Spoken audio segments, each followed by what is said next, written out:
You know, recently, 7 African countries decided to go and put a call for peace to Ukraine and to Russia. And we raised a number of issues. Zambia was represented, Comoros was represented, Republic of Congo was represented, Senegal was represented, Uganda, as well as South Africa. So we were all represented, and Egypt as well. So we were all at one, that even as we were going to address an issue of the war which has had a negative impact on the African continent, which is the rise in prices for food, rise in prices for fertilizers, we were clear that we are not going there as beggars. We are not going to ask for a favor to both Ukraine and Russia. We were going there to say, open up the Black Sea Channel so that the grains and the fertilizers should go into the world market. So we were not on a begging mission, even as we are in great need as a continent and all that. That should go to demonstrate that Africa should never be seen as a continent that needs generosity. We want to be treated as equals. Even in the multilateral institutions, we want to be treated as equals. And if our equity is at a low ebb, there must be ways in which that can be addressed. To us, this is very important. Our sovereignty is one of the things that we hold on dearly to. And we demonstrated that very clearly to both President Zelensky and to President Putin when it came to this issue. Even as there were suggestions that, yes, we can donate this, we can donate that, we said, we want you to release these grains and fertilizers to the world market so that the world can trade in these commodities and other issues we can handle in a different way. I wanted to make that point so that it should be understood where Africa has evolved up to. We want to be key players on the world stage, want to be key players even in the financial markets and in the MDBs. Now, these are the positive things. I do, Mr. President Macron, want us to address another issue which to us is a bit of a negative. You will have heard President Sisi talking about the 100 billion that was promised in Paris. President Sassou Nguesso yesterday as well also spoke about it at the dinner. Now there is that issue that a number of the commitments that have been made have not really been fully lived up to. But before I get into details, let me immediately say that we recognize the many initiatives that have been put on the table, and a number of countries here have done so. Germany has gone out of the way to put a number of initiatives, and the US has also done a number of things. But there have been times when we felt like we were beggars. I played a key role as chair of the African Union during the COVID period.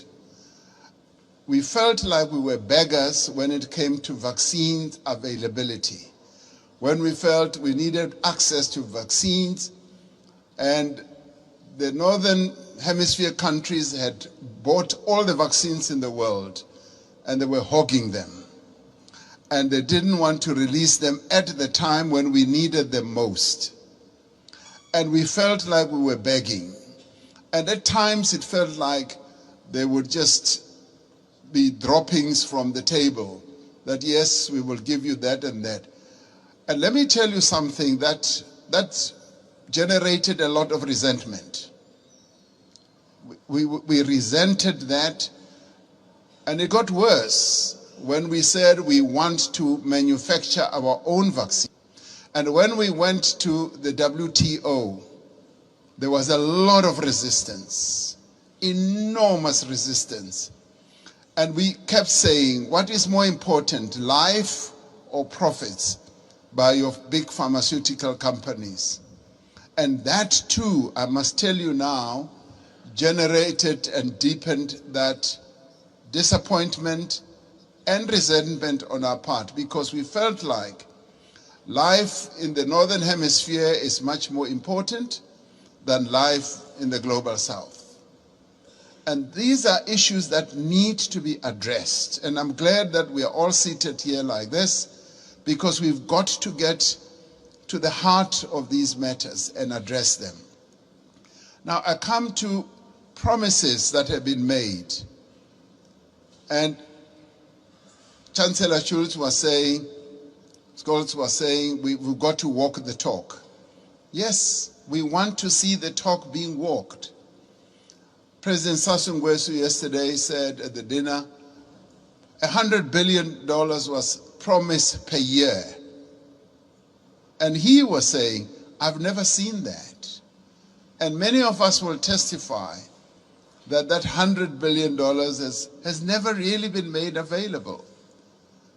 And this should stand out as something that needs to be addressed.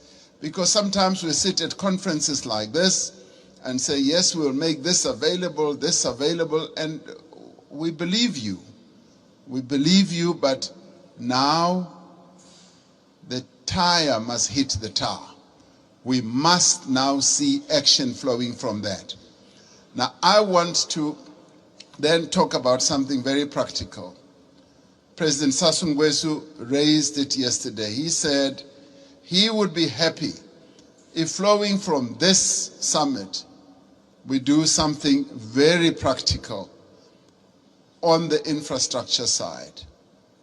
Having said that 600 million people in Africa do not have electricity, and yet we've got all the resources to generate electricity, particularly the mighty Congo River. And that there have been plans to build a number of power stations that will generate, in my calculation, up to 70,000 megawatts. And he said, and I want to speak in support of this proposal, that to prove that these summits are not summits where we just talk, flowing from the Paris COP as well as others, let us now put money on the table and collectively say we are going to address this mega project. A mega project which will in the end generate electricity for up to 12, 15 African countries all at one go. And this is a project that I think the multilateral development banks here working together, the call that you've made, President Macron, can actually fund. And where, as we rise from this, we should be able to say the Inga Dam is now going to be developed into the Inga Power Station, the one that President Sassou Nguesso mentioned, and the next one as well. If we can do that, then we as Africans will now be convinced that these summits are really meaningful.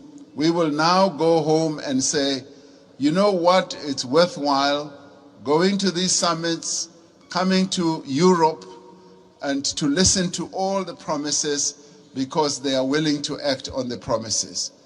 This is what President Macron, I believe, will be one of the most important outcomes. The reform of the financial architecture, as well as a practical project, infrastructure project that is going to add a lot of value. President Sisi and I have been talking about a railway from Cape Town to Cairo for years. We will leave that for the next summit, but the one on generating electricity and building power stations on the Inga Dam is the most important, that is immediate, that I believe needs to be addressed now. Let's get that done, and then we will be convinced that you are serious with the promises that you make.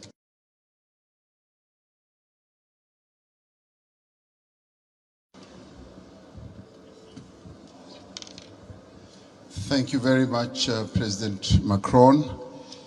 Let me start off by saying, President Lula, don't worry, when we have the BRICS meeting, the issue of currency is top on the agenda, so we are going to discuss it. President Macron, I just want to start off on a very positive note in terms of what I think is evolving here.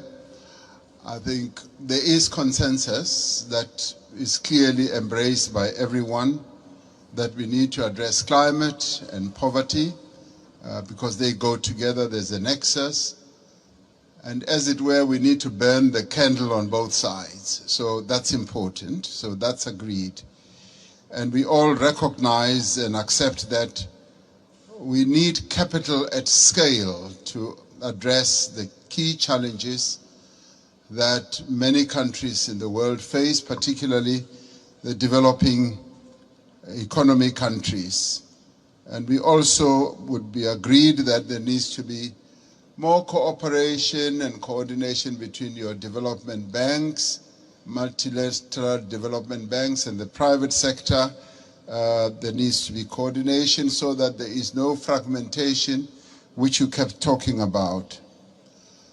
But I think what is important to many of us is that there should be solid consensus on the reform of the financial architecture of the world.